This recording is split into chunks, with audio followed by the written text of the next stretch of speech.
setting. When I did it on the dyno, it was still like like 60 or 70 horsepower faster on the dyno. Oh yeah, yeah. Because I had to turn it down just so I could drive it every day. Oh yeah. But it gets up there.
Get maybe 5,000, maybe 10,000 out of them, maybe at the, maybe probably 5,000 at the most, just to be safe, because these are the same set of tires when I first started. I'm about maybe 1,400 miles so far on them. Are these speed rated? Yeah. Okay. Oh yeah, these are regular tires when they able to hold up. Yeah, no, these are spec'd for drift, so these things can these things can handle high temps pretty easily, and I haven't gone that fast yet in this. I haven't maxed it out yet. Once I get like full alignment, race spec alignment, and everything done on it, it'll be a lot more smooth. But right now, it's just like I might have to get different wheels for the rear just because they're a little bit too big. I might have to go down a size. But like everything else is solid. Like this thing has been bulletproof. The temperature doesn't jump. Now that I put a new alternator in it, the alternator does, like, I have power the entire band. Because before I was having voltage drop off issues, and then my alternator would just die because they were like the stock ones, and with all the stuff I have on here, electric power steering, fans, higher output injectors, and ignition coils, it wants something stronger. When I had my Z28, I had Z-rated tires on them. Yeah. That's when I was learning about speed rated stuff, and I was like, oh shit, these tires are hard as a rock. That's why they're Z-rated. Yeah. There's no cushion to them.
a track for you guys to go to?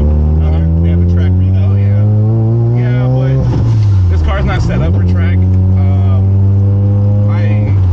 I want to see how, like, I mean, I'm not really a 0 to 60 guy anyways. Yeah.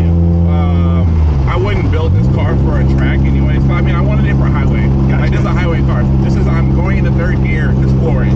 Like, So once you build a track car, it's not street legal, or you just, no, you can still have street legal track cars. it's just not worth it putting it on the freeway. Yeah, it's just, yeah. Texas has super lax car, like they're getting rid of state inspections. Starting next year, they're getting rid of state inspections. All you have to do is get your car registered, that's it. Yeah, they're getting rid of it starting 2025. So getting, you know, emissions tests, all that, out the window. So every place that does smog search is going out of business. Yep, pretty much. It's gonna kill them. It's gonna kill a lot of small little shops that do specifically like Repairs and tune-ups and everything too, right? yeah. I mean, like I mean, just for your, if you go get your smog test and they tell you something's off, yeah, then the little fixes and stuff. Yeah, that place is not gonna be open anymore because they don't need it. yeah. But they're looking at. I think what's going on is I think Texas is looking at it, or at least the governor is looking at it as we can fund the auto industry by not getting your car inspected. Then people just drive their cars until they break, and then they have to buy new cars. Yeah, turnover. Yeah, so it's like they're more interested in the turnover rate of getting a new car as opposed to making sure that every car is compliant and has no check engine lights or checks, you know, like your cats go out, all kinds of shit. Because here, when your cat dies on most of these modern cars, it bricks the car. Like, it's pretty much just like you're not driving this car right now.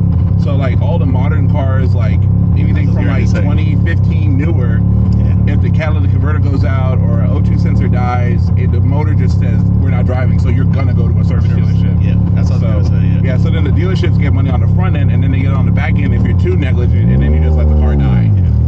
Because just I would also have to think, because there's so many damn electric cars on the road. Yeah, They're gonna be like, well, we really don't really need that if everybody's electric. yeah, Not that everybody's gonna be electric, but yeah. One thing with electric cars is that you don't have the inspection. None of the inspection requirements are for electric cars. yeah, exactly. So right. if you can get rid of the hurdle that people are having with buying gasoline cars to make them not buy electric cars, then they'll go with there. But it's going to shoot them in the foot. Yeah, they're looking at a short-term solution. Electric cars are here. They're going to be here. They're going to stay here as long as gas keeps going up. Yep. And unfortunately, all the people who are in government, like Greg Abbott, they're like, hey, let's look at this in the short term, and now until I'm dead, and then I don't care about it anymore. It's going to be a problem in 10, 15 years. Oh yeah. But, big time. Yeah. but like, car enthusiasts, we're kind of happy about it because we have a lot of shit that on our cars are not legal. That's funny, yeah. These seatbelts are just visual, dude. Like if we get this car is old, so it doesn't have the same crash ratings as other things. And Oh, yeah. a lot of things have been switched, but when it comes down to it, a lot of car enthusiasts are really kind of like, you know what? I'm okay with that, but it's gonna bite me later. Yeah, exactly. So I mean, an electric car doesn't have a fucking muffler, so there's no place for them to put the damn thing Yeah. to check your nope, you don't have emissions. Yep, none of that. And granted, I can't imagine it ever being an all-electric world because there's not enough product on the planet to make batteries. As humans driving, we don't even consume half of the gasoline or fuel produced because of ships. Yeah. The shipping industry. They use more fuel than Americans do. Of course.